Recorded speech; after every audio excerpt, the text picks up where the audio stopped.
El aire frío del despacho de don Joaquín Ferrer se movía con la precisión de un halcón sobre su presa, un zumbido apenas perceptible que acompañaba el silencio pulcro de las mañanas.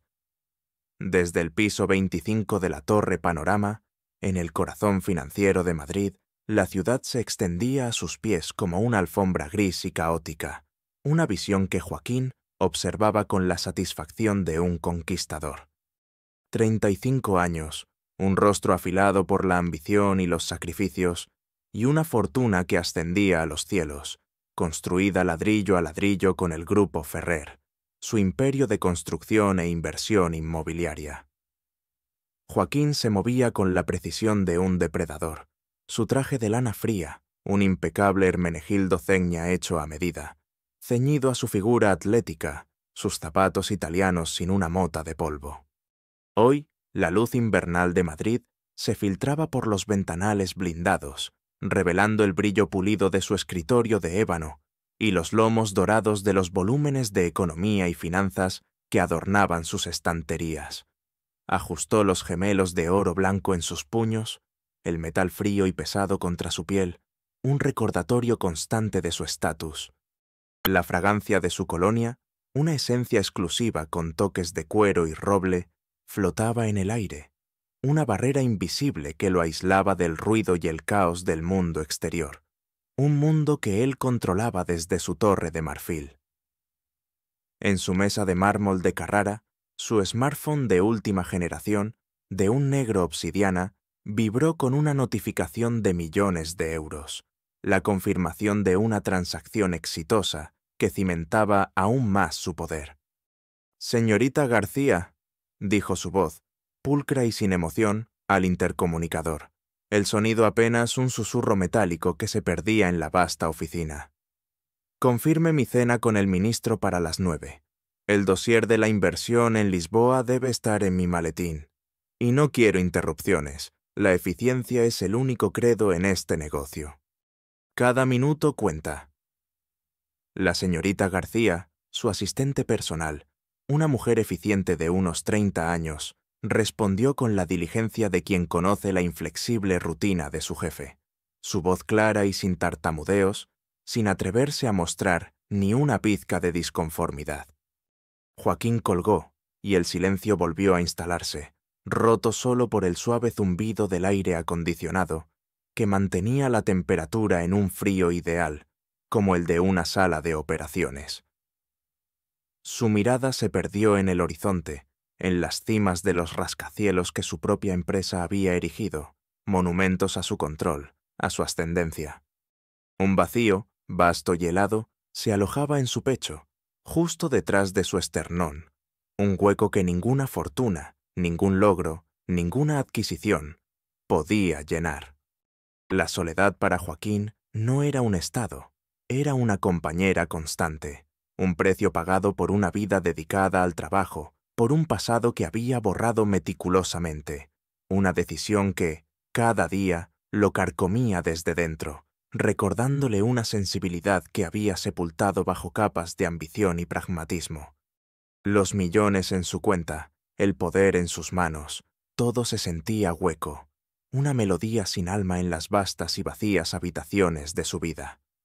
Había sacrificado el calor humano por la fría lógica de los negocios, la conexión por la conveniencia, y ahora, al mirarse en el reflejo pulido del ventanal, veía a un hombre que lo tenía todo, y al mismo tiempo no tenía nada.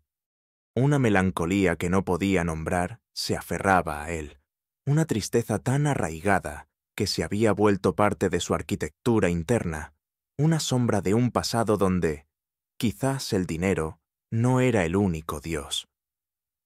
¿De qué sirve todo esto?, pensó Joaquín, mientras el sol comenzaba a proyectar sombras largas sobre su rostro inmaculado. Esta torre de cristal y acero que he levantado, ¿es mi triunfo o mi prisión? Cada día subo más alto, pero la vista desde aquí es solo de más soledad.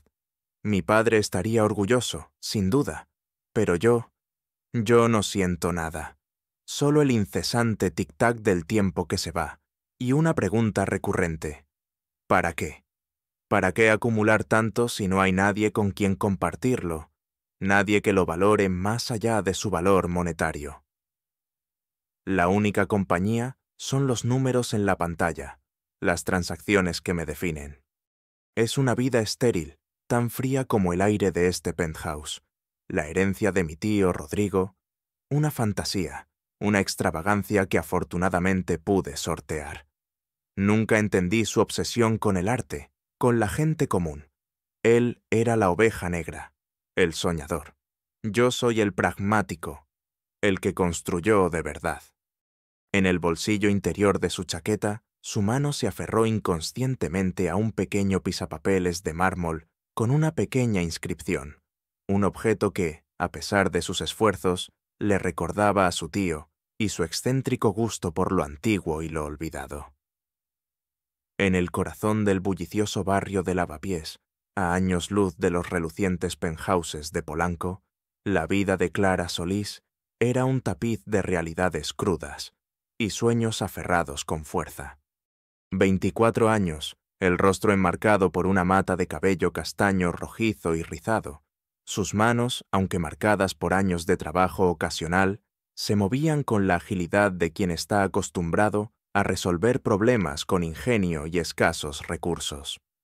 Su pequeño apartamento, apenas un puñado de habitaciones que compartía con su abuela, doña Isabel, una mujer de 82 años con ojos cansados pero llenos de vida y una sonrisa dulce, olía a estofado de lentejas, a humedad de la ropa tendida y a la tenue fragancia de los viejos libros de arte que atesoraba. Los muebles eran de segunda mano, rescatados de mercadillos o donados por vecinos, pero cada objeto tenía una historia, un recuerdo, un pedazo de la vida que había construido con esfuerzo y sacrificio. Aquella mañana, el aire de su pequeño cuarto olía a pintura al óleo y a la promesa incierta de un nuevo día. Los primeros rayos del sol se colaban por la única ventana, iluminando con generosidad los lienzos a medio pintar y los bocetos de rostros anónimos que Clara había capturado en su cuaderno. Acababa de terminar un turno de noche en un bar, sus pies cansados pero el espíritu indomable. Su mochila, raída y con los cierres casi rotos, contenía sus apuntes y el modesto celular que le permitía mantenerse conectada con su mundo. La razón principal de su incansable lucha era su abuela. Doña Isabel padecía un glaucoma avanzado que amenazaba con robarle la vista por completo, y los costosos tratamientos y las visitas a especialistas eran una carga económica casi insostenible. Clara había prometido que la medicina, que la vida, le darían una oportunidad. Cada euro que ganaba iba destinado a sus estudios de historia del arte en la universidad pública y, en su mayor parte, a los tratamientos de su abuela, terapias que apenas eran paliativas, pero que le daban esperanza. No había lujos, solo la necesidad apremiante. Pero en cada sonrisa de doña Isabel, en cada pequeña mejora en su visión, había un propósito, una certeza, una satisfacción profunda que el dinero nunca podría comprar. Su vocación no era solo estudiar, era una misión forjada a partir de la adversidad, ladrillo a doloroso ladrillo. Había convertido la dificultad en motor, en una fuerza imparable para cuidar, para ser la diferencia en sus vidas.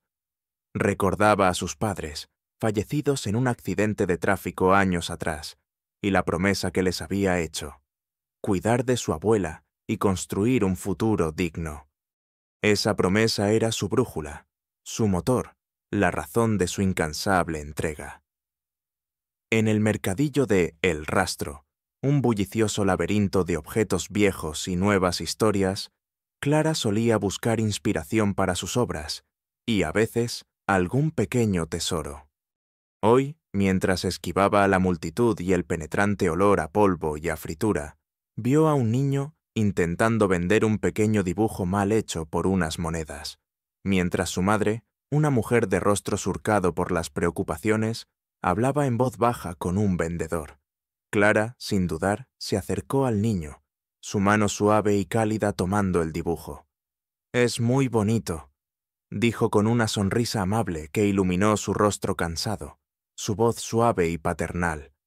Le compró el dibujo por unas cuantas monedas, más de lo que valía, pero el brillo en los ojos del niño y el alivio en el rostro de la madre fueron la única recompensa que Clara necesitaba. Era la pureza de su corazón, su genuina empatía, lo que la definía, lo que la diferenciaba de tantos otros que solo pensaban en sí mismos. He llegado hasta aquí, pensó Clara, un suave suspiro escapando de sus labios mientras regresaba a casa con el dibujo del niño, tan lejos de aquella niña asustada que perdió a sus padres.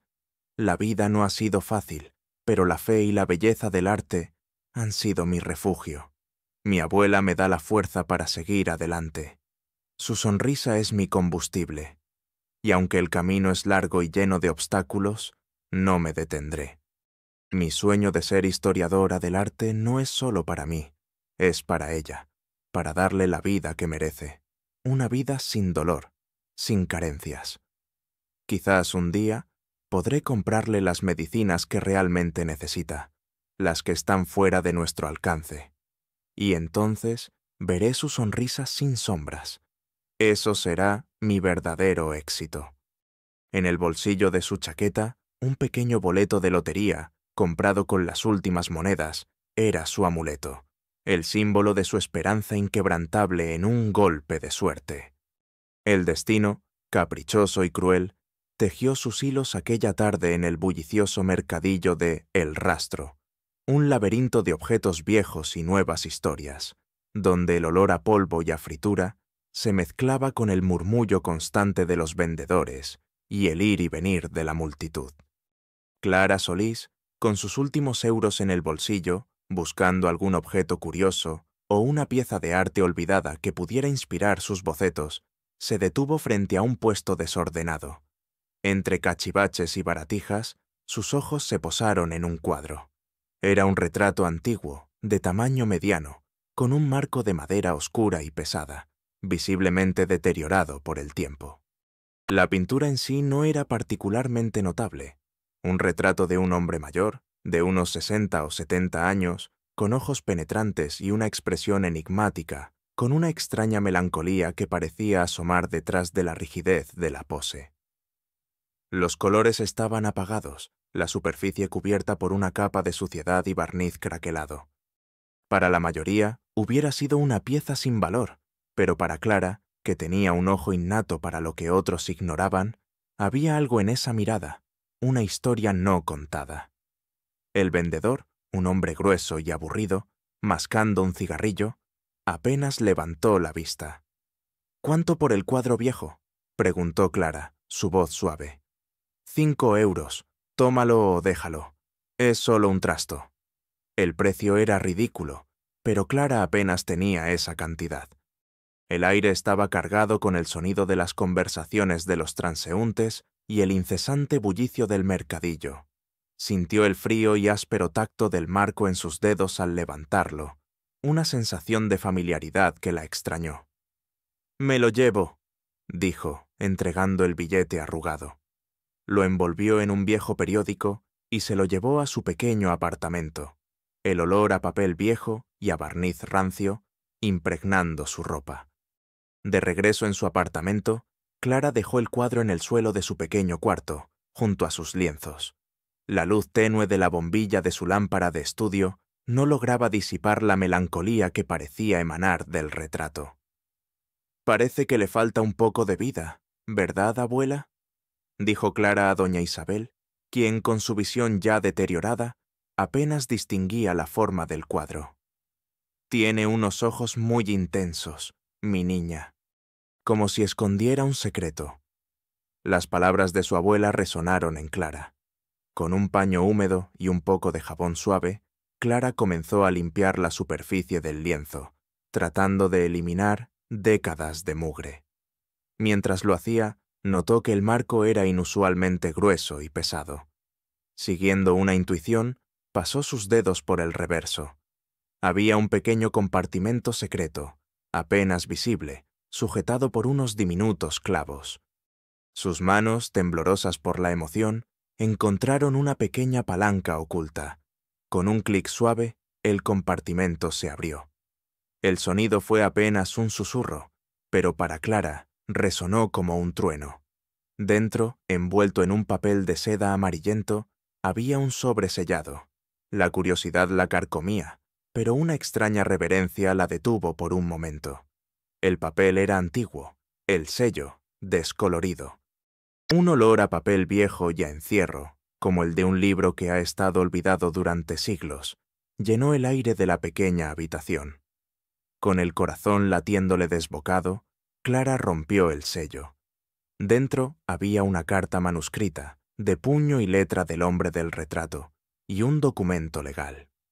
La carta comenzaba: «A quien encuentre esto, mi nombre es Rodrigo Ferrer, y si lees esto, significa que mis herederos legales no lograron encontrar mi verdadero deseo». Clara sintió que el aire le faltaba. ¿Rodrigo Ferrer?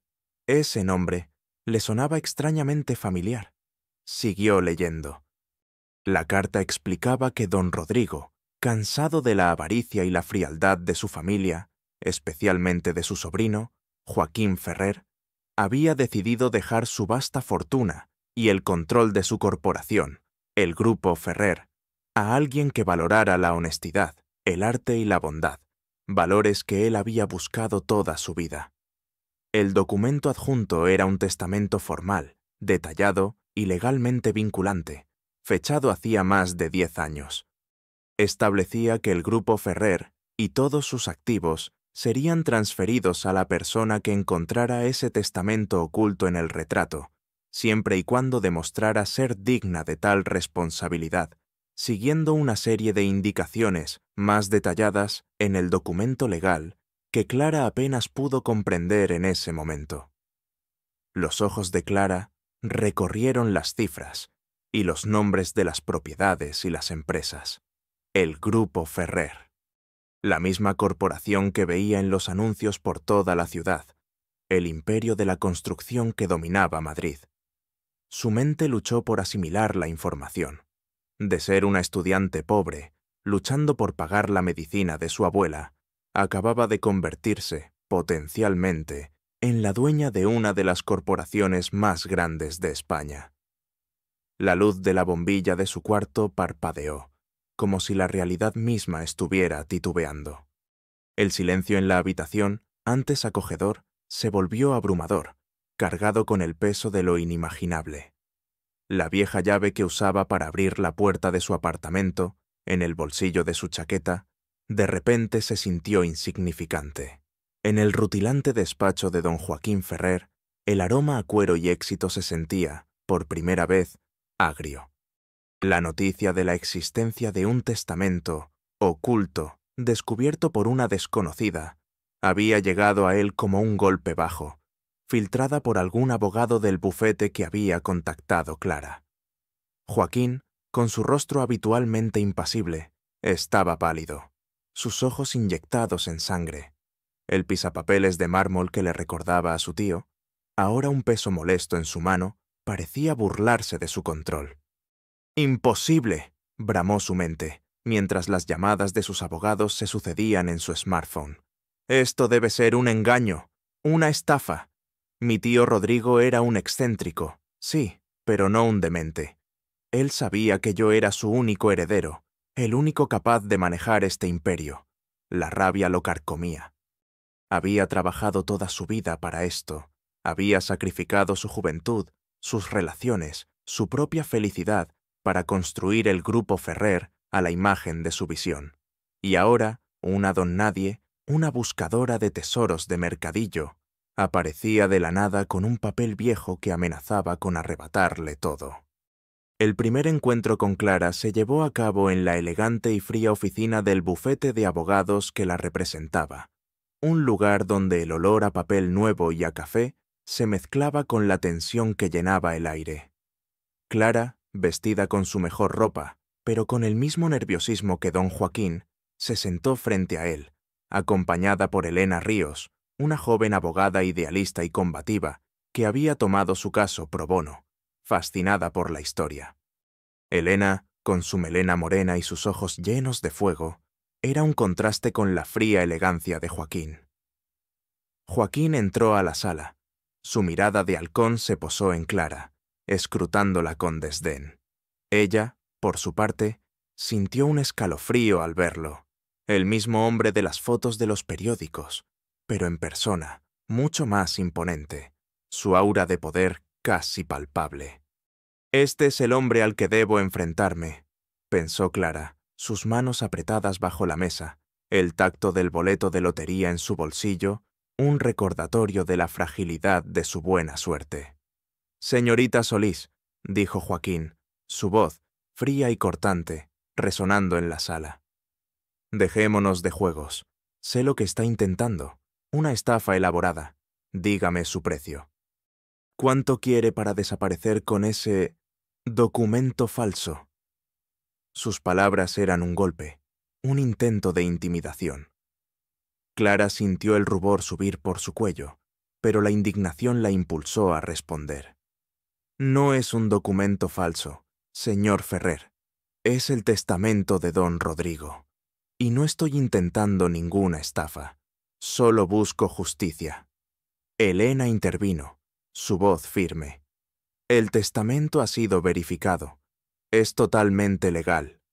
Mi cliente, Clara Solís, es la legítima heredera del grupo Ferrer». Joaquín se levantó de golpe, su silla rasgando el suelo con un sonido estridente.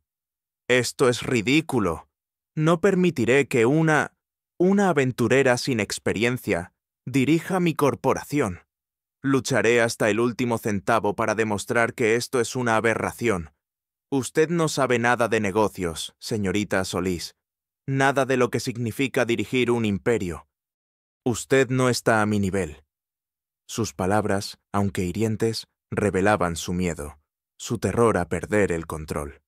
Clara lo miró, sus ojos llenos de una mezcla de indignación y una incipiente determinación. La arrogancia de Joaquín era palpable, el aroma a colonia cara y a ira llenaba el aire. ¿Su nivel? Él no sabe nada de mi vida, de mi lucha, de la honestidad que me ha traído hasta aquí. Es un hombre vacío, a pesar de todo su dinero.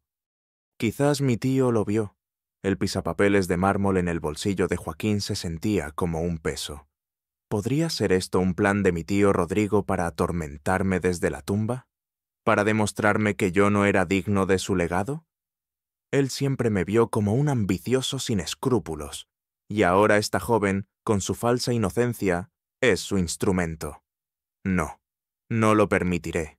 Ella no sabe el monstruo que ha despertado. El encuentro terminó en una declaración de guerra. La batalla legal entre don Joaquín Ferrer y Clara Solís se convirtió en la comidilla de los círculos empresariales y en el centro de atención de los medios de comunicación en España.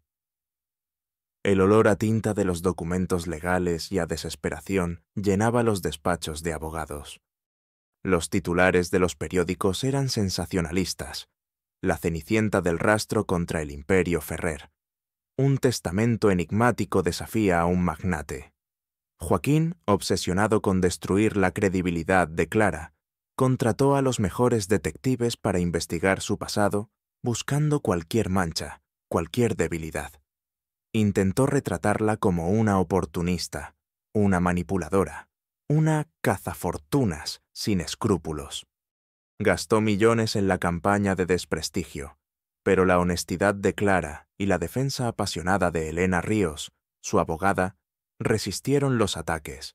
El pisapapeles de mármol en su escritorio de ébano se sentía cada vez más pesado, un recordatorio constante de la lucha que lo consumía. Mientras tanto, en el grupo Ferrer, la incertidumbre generada por el pleito sucesorio comenzó a cobrarse su precio. Doña Isabel Mendoza, una veterana miembro de la junta directiva y una aliada silenciosa de don Rodrigo en el pasado, vio su oportunidad de derrocar a Joaquín, a quien siempre había considerado un tirano sin escrúpulos. Isabel, una mujer de unos 60 años, con una elegancia sobria y una mente calculadora, había sido marginada por Joaquín en la dirección de la empresa. Ahora aprovechó el caos para sembrar la discordia. filtró información a la prensa sobre las supuestas irregularidades financieras del Grupo Ferrer bajo la dirección de Joaquín, magnificando pequeños errores contables y acusándolo de prácticas poco éticas en la gestión de proyectos. El olor a miedo y a traición se cernía sobre los lujosos pasillos de la corporación. Las acciones de Grupo Ferrer comenzaron a caer en picado en la bolsa de valores. La confianza de los inversores se desmoronaba. Grandes proyectos quedaron paralizados y los bancos empezaron a exigir garantías adicionales, una amenaza latente para la liquidez de la empresa. La tensión era tan palpable que los empleados se movían como fantasmas por la oficina, el sonido de sus tecleos ahogado por el ruido de la tormenta que se avecinaba. La situación se volvió insostenible para Clara. Las batallas legales eran un drenaje de energía y de los pocos recursos que tenía. La salud de su abuela, doña Isabel, comenzó a resentirse con el estrés y la publicidad. El glaucoma avanzaba y los médicos recomendaban una operación urgente, pero el costo era exorbitante. El olor a medicamentos en su pequeña casa, mezclado con la tristeza, era cada vez más opresivo. Clara se sentía atrapada entre su derecho a la herencia y la desesperación por su abuela. Un día, Elena, su abogada, la encontró sentada en el suelo de su apartamento, el cuadro de don Rodrigo a su lado, sus ojos fijos en la mirada enigmática del retratado. «Clara, ¿estás bien?», preguntó Elena, su voz suave, con una mezcla de preocupación y agotamiento. «Estoy agotada, Elena, y mi abuela se está poniendo peor. Necesito ese dinero para ella, pero el proceso es tan largo, tan destructivo. Siento que estoy luchando por algo que quizás no quiero y perdiendo lo que realmente me importa». Era su noche oscura del alma. El ambiente de su pequeño apartamento, antes un refugio, ahora se sentía como una prisión.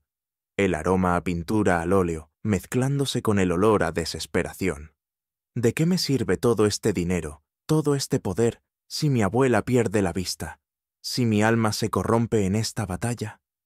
Tal vez mi tío Rodrigo, con su testamento, no quería darme una fortuna, sino una lección sobre los peligros de la avaricia, del poder sin alma. Joaquín lo perdió todo por eso. ¿Y si yo estoy en el mismo camino? ¿Estoy vendiendo mi alma por una herencia? He olvidado mi arte, mis sueños sencillos. Solo pienso en el dinero. Me estoy convirtiendo en lo que detesto. Mientras tanto, don Joaquín Ferrer también se encontró en su propia noche oscura del alma. La caída del Grupo Ferrer era inminente. Las revelaciones de doña Isabel sobre sus supuestas irregularidades, aunque exageradas, habían sembrado una desconfianza fatal. Los bancos se preparaban para retirarle las líneas de crédito y los accionistas minoritarios planeaban una revuelta para despojarlo de su cargo. El pisapapeles de mármol, ahora un frío recordatorio de su fracaso, se sentía aún más pesado en su mano. Sentado en su despacho, en la oscuridad, las luces de Madrid brillando indiferentes más allá de la ventana, Joaquín se dio cuenta de que lo había perdido todo. Su imperio, su reputación, el respeto de sus compañeros, y todo por su obsesión con el control, por su negativa a aceptar la verdad del testamento de su tío. He fracasado. Mi padre estaría avergonzado. He luchado toda mi vida para no terminar como Rodrigo, el excéntrico, el que murió solo. Pero al final me he convertido en un tirano, en un hombre sin corazón. Y ahora lo pierdo todo. Por mi propia ceguera, por mi orgullo, por mi desprecio hacia una joven que, a pesar de sus carencias, posee una integridad que yo he olvidado.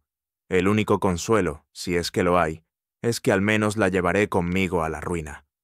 Ella también perderá esta herencia que cree que es suya. Eso me da una amarga satisfacción. Pero, ¿es eso suficiente? ¿La venganza compensa el vacío que siento? El frío del mármol bajo sus dedos, el silencio opresivo de su oficina, el aroma a derrota que flotaba en el aire, todo lo envolvía en una desesperación abrumadora. La confrontación final se cernía sobre ellos, un juicio que no solo decidiría el destino del grupo Ferrer, sino el alma de sus protagonistas. El boleto de lotería que Clara aún guardaba, un símbolo de su pequeña esperanza, de repente se sintió como una burla cruel ante la magnitud de la tragedia que se avecinaba. La sala del tribunal, un lugar solemne donde el aroma a madera vieja y a papel sellado se mezclaba con la tensión de las expectantes miradas, estaba abarrotada hasta el último rincón. Era el día del juicio final, la culminación de meses de batallas legales entre don Joaquín Ferrer y Clara Solís. La luz fría que se colaba por los altos ventanales iluminaba el polvo danzante en el aire y la seriedad de los rostros.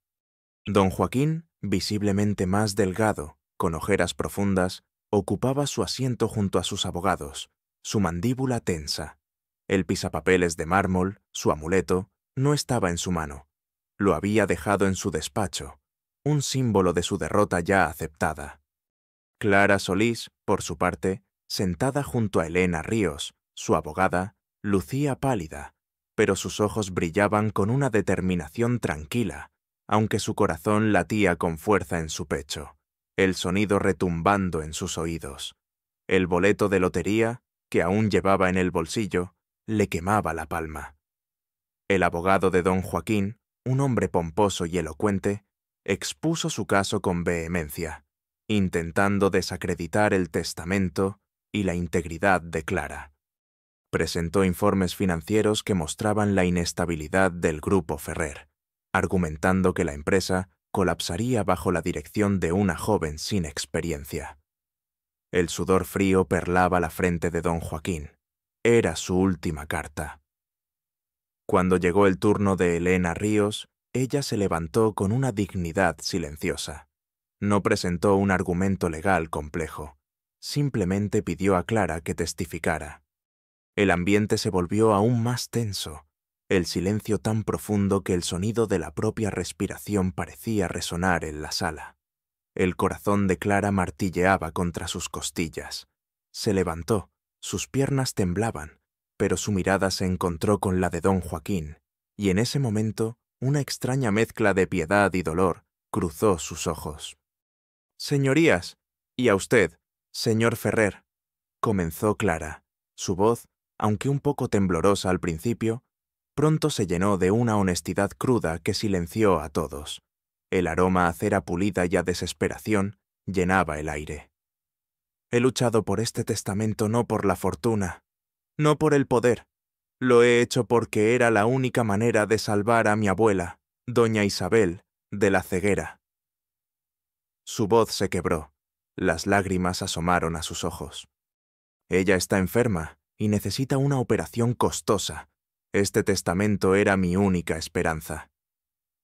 La verdad de su motivación, tan sencilla y humana, impactó a la sala. Mi tío Rodrigo no lo conocí, pero él fue un hombre que amó el arte, la belleza en lo simple y la bondad. Mi abuela me enseñó lo mismo. Y al leer su testamento, entendí que él buscaba no solo un heredero, sino a alguien que continuara su verdadero legado, la humanidad. Se detuvo, miró a don Joaquín, y en un acto de valentía inesperado, Clara tomó una decisión que lo cambió todo. Su respiración era superficial, sus manos apretadas, pero su convicción era inquebrantable. «Pero he llegado a una conclusión. Esta batalla está destruyendo a mi abuela. Y no quiero que la herencia de don Rodrigo sea la causa de más sufrimiento. Tampoco quiero que el grupo Ferrer se desmorone por una guerra personal.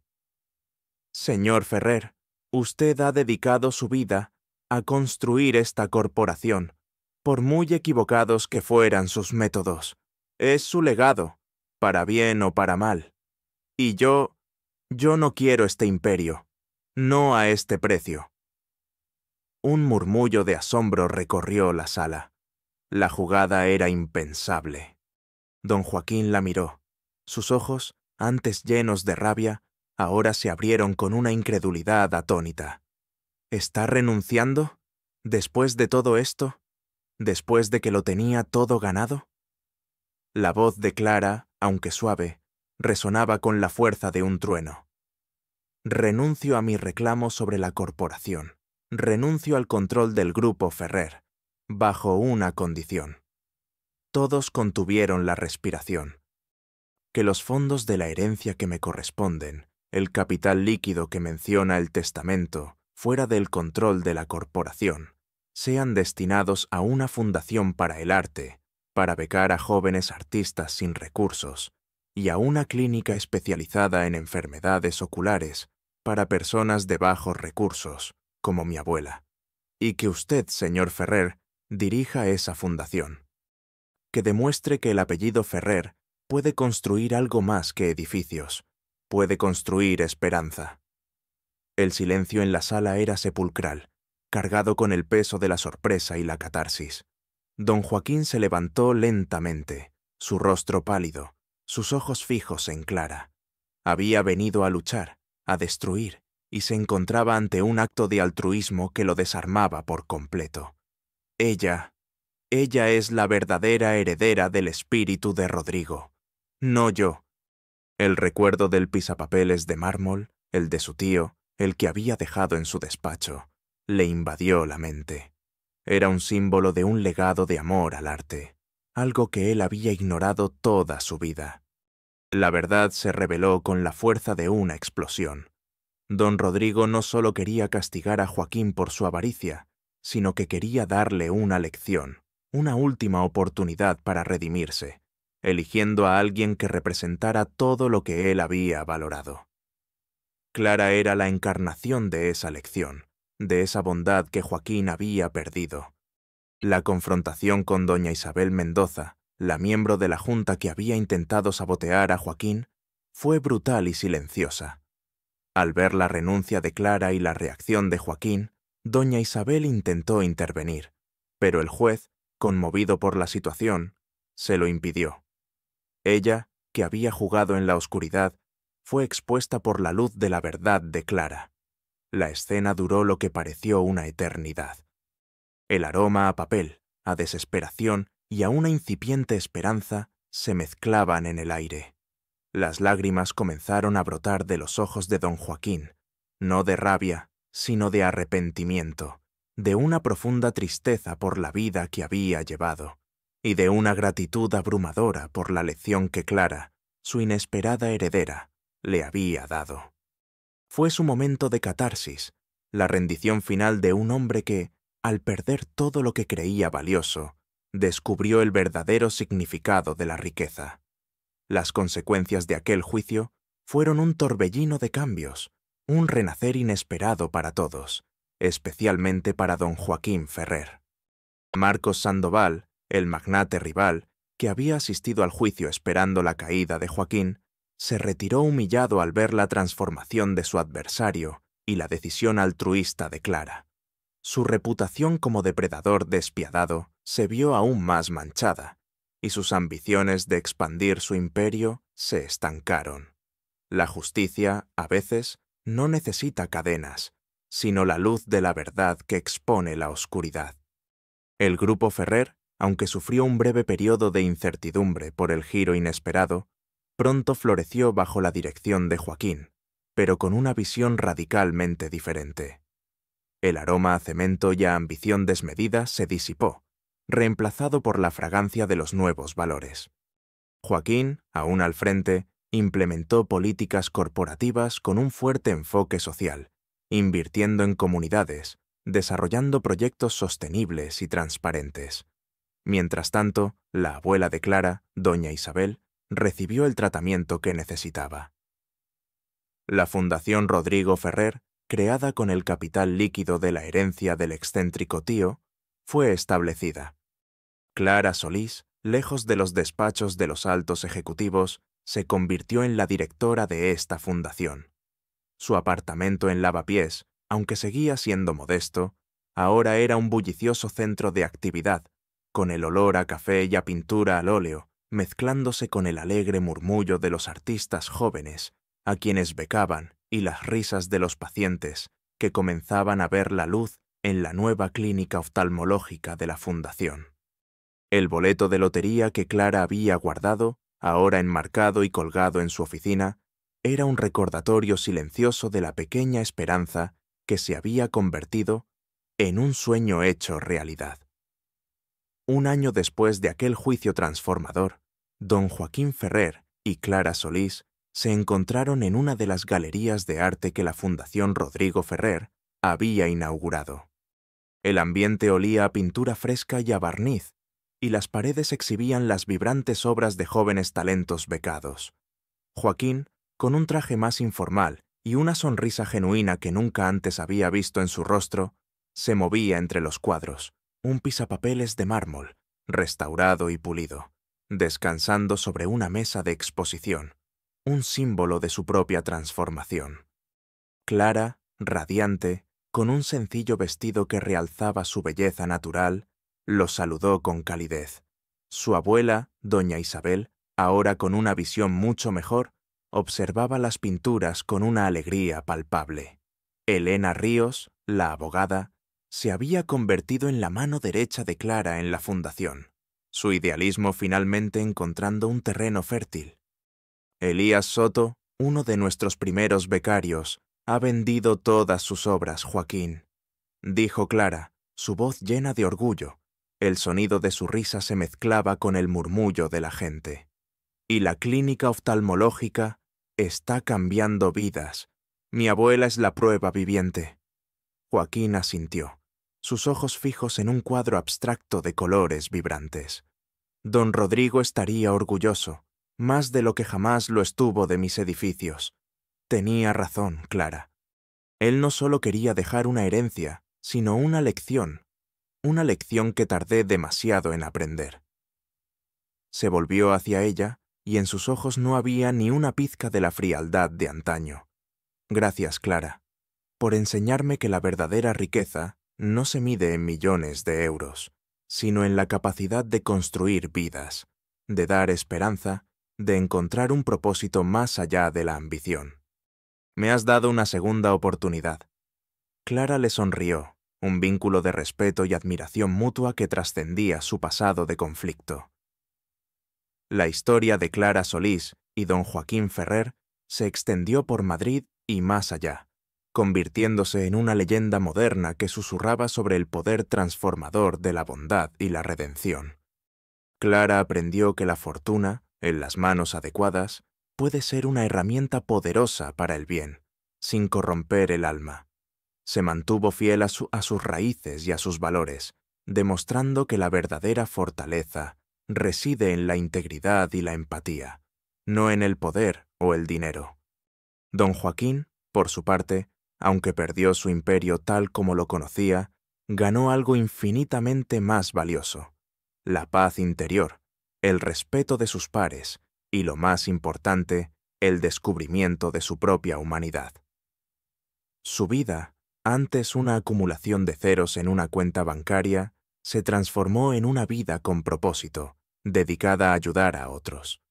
La justicia, a veces, no llega con leyes, sino con una revelación que despierta el alma y cambia el curso de una vida, demostrando que el tesoro más grande no siempre se encuentra en los bancos, sino en los rincones olvidados del corazón.